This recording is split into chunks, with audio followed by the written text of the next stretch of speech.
주변에 고통을 겪는 사람들이 있으면 여러분들이 어떻게 하시나요? 멀리 하든가 돕고 싶은 마음을 이제 많이 갖죠. 수사 줄게 나와 뭐 이렇게 하기도 하고 차 마시자 뭐 이렇게 해서 같이 얘기를 들어주고 시간을 이제 갖고, 근데 거기서 가장 중요하게 뭘 하려고 하지 마라. 들으려고 애를 쓰는 것조차도 하지 마라. 그냥 옆에 있어줘라.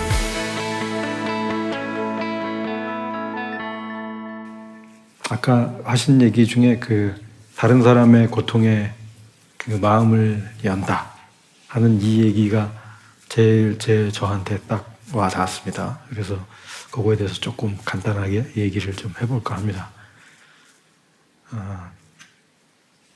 다른 사람의 이제 고통이라는 단어 자체가 사실은 우리한테 주는 그런 뉘앙스가 굉장히 큼직하죠. 그렇죠? 예. 저는 건강심리학을 공부를 하고 상담을 공부를 했기 때문에 사실은 고통이라는 단어보다는 스트레스라거나 아니면 부정적 감정, 부정적 정서 이런 표현을 더 좋아하긴 합니다. 그런 것들이 더 측정하고 그 다음에 알아보기 쉽거든요. 그런데 오늘은 고통이었으니까 계속 고통으로 얘기를 하겠습니다. 다른 사람의 고통에 내가 마음을 연다는 게 어떤 거냐, 또는 이제 그것에 대해서 조금 얘기를 해보려고 하는데, 주변에 고통을 겪는 사람들이 있으면 여러분들이 어떻게 하시나요? 여러분 주변에 스트레스를 받는 사람이 있어요. 주변에 부정적 정서로 인해 굉장히 힘들어하는 사람이 있어요. 그러면 어떻게 하죠?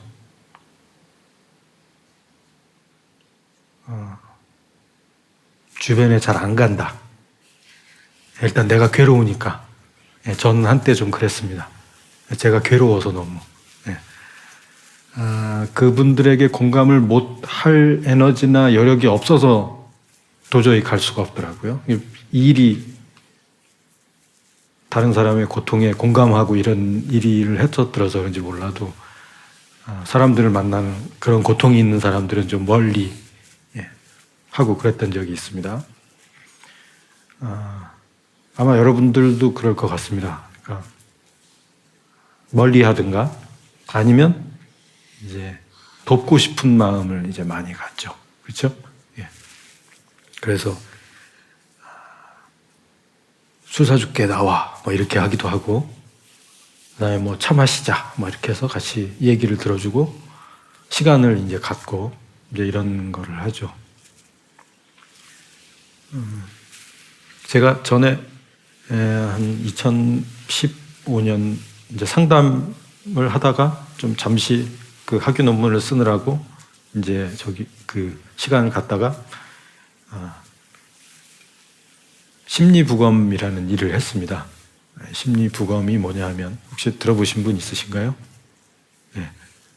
최근에 아까 자살한 여학생 얘기를 해주셨는데, 이제 자살자가 생기면 그 자살자가 우리가 이제 보통 경찰에서 그런 용어를 쓰죠. 법심리학 이런 데서 누군가가 사망을 하면 그 몸을 이제 해부를 해서 어떻게 죽었나, 왜 원인이 뭐냐, 사망 원인을 찾죠.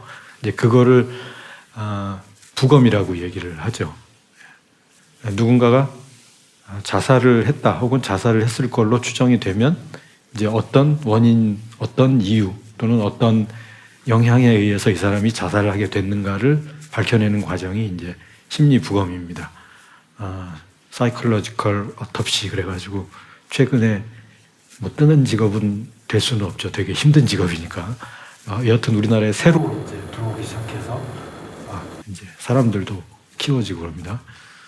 거기 그 일을 하면서 제가 했던 일은 실제 그분들을 만나서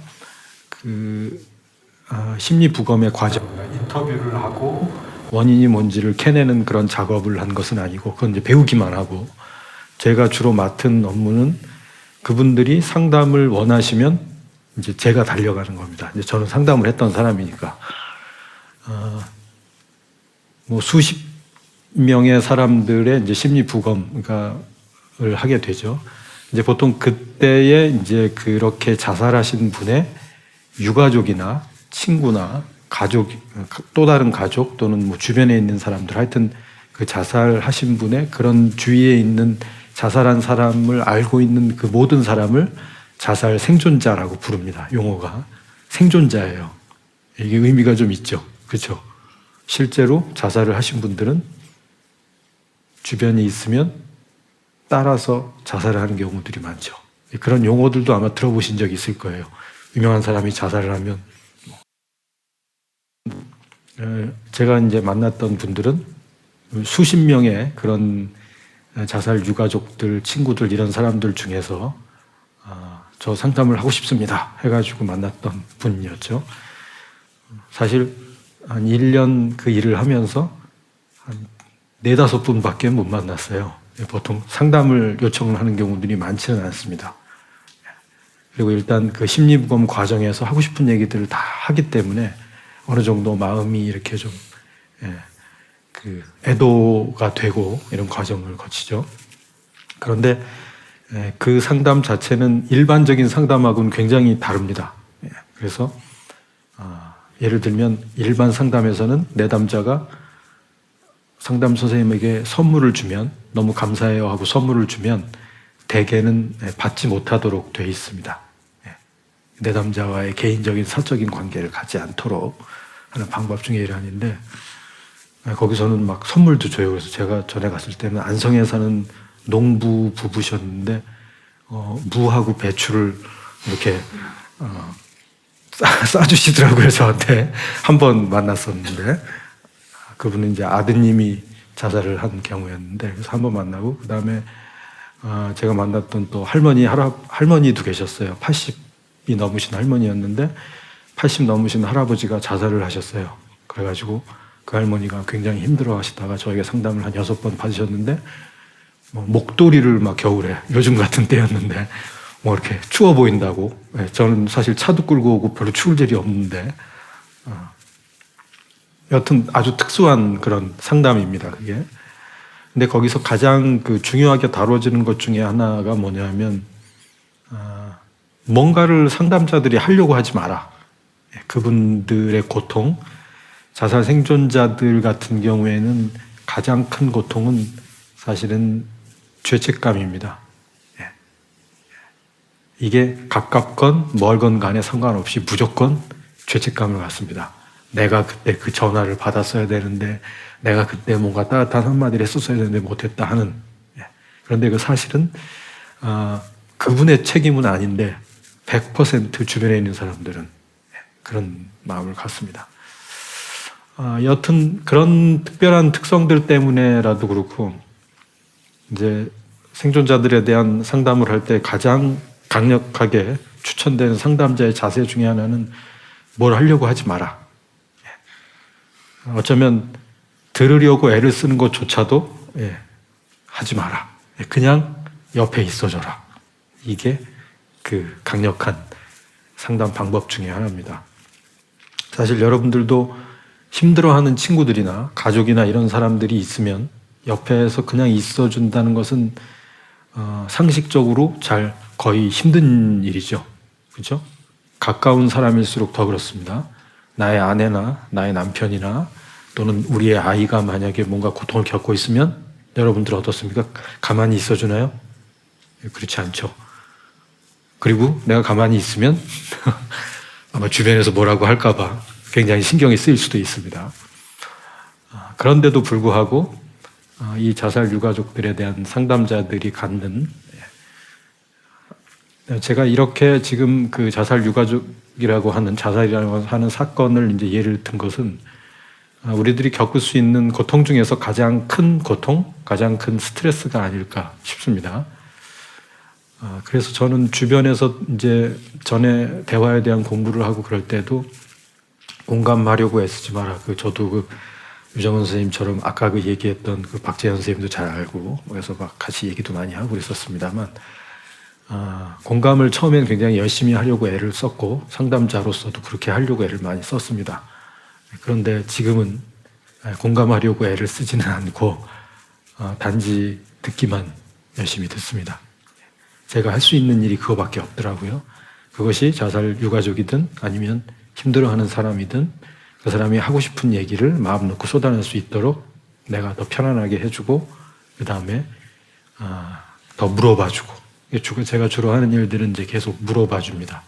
야, 그거는 그때는 어땠어? 뭐 이렇게 상담도 물론 그렇게 했었죠. 그리고 그 사람 이제 사실 공감이라고 하는 작업도 그렇고 이렇게 물어보는 것도 그렇고 알고 보면 이제 그 사람의 마음이 어떤지, 그 사람의 심리 상태가 어떤지, 감정이 어떤지, 생각이 어떤 생각을 하고 있는지를 그냥 받아주고 이제 알아주는 거죠. 그렇죠? 근데 제가 이 얘기를 드린 이유는 이 다른 사람의 고통에 마음을 연다라고 하는 것에 꽂혔던 이유는 다른 사람의 마음에 다른 사람의 고통에 마음을 여는 것은 그러기 위해서는 곧 여러분의 고통에 마음을 열어야 된다. 아까 또 유정원 선생님이 얘기를 해주셨는데 그 얘기를 좀 연결을 하고 싶습니다. 제가 지금 말씀드린 누군가 옆에서 곁에 있어준다, 혹은 들어준다, 혹은 알아준다 라고 하는 것들이 여러분들에게도 그분들에게 해주기 전에 먼저 여러분의 고통에 귀를 열고 여러분의 고통을 알아주고 더 너그럽게 받아주고 그런 것들을 컴패션, 그래서 셀프 컴패션이라고 얘기를 또 요즘에는 많이 합니다. 더 너그러워지고 자기에게. 그리고 아까 제가 명상 앞에서 인도를 할 때도 잠깐 언급을 했었는데 마음챙김 명상을 하시는 작업은 곧 나의 고통에 마음을 여는 작업이다. 저는 이렇게 얘기를 하고 싶습니다.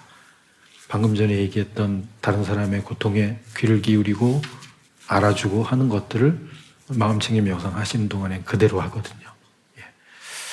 여러분들이 평소에 더 많이 명상 연습하시고 수련하시고 이렇게 하시면 분명히 더 큰 고통, 여러분들에게 또는 다른 사람의 고통들의 마음을 열기가 훨씬 쉬워지실 거다 하는 말씀을 드리고 싶었습니다.